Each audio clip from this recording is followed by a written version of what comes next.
जेतिकी महिला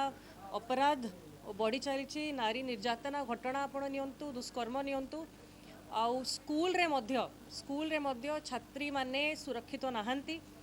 जोथिपाई कि हाउस रे स्वर मध्य उठेइछु किंतु ये सरकार को किछि फरक पड़ू नाही जोथिपाई चाप पकईबार आवश्यकता थिला आउ आम दलर पीसीसी सभापति नेतृत्व रे कांग्रेस दल ए नारी सुरक्षा पाई जहाँ जहाँ दरकार पदक्षेप नबा गोटे सचेतन विरोधी दल हिसाब रे आमे नेइछु गृह भितरे गृह बाहर मध्य प्रत्येक जिल्ला रे जिला कलेक्टर कर ऑफिस घेराव होउची सेठी दाबी पत्र दिया जाउची ता संगे डिमांड करा जाइछि कि केमती नारी को सुरक्षा पाई कौन कौन सरकार पदक्षेप नेबे नुआ आईन आनिबे यथेष्ट समय भितर जो केस गुड़ाक रेजिस्टर होइछि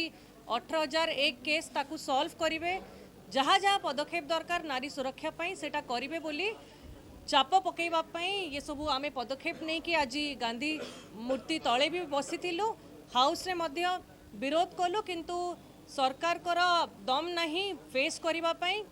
कि ठीक भाबरे किछि कमिटमेंट दबा पाई लोकन को जो नारी मानन को महिला मानन को जो माने तांको जितेई कि आनिछंती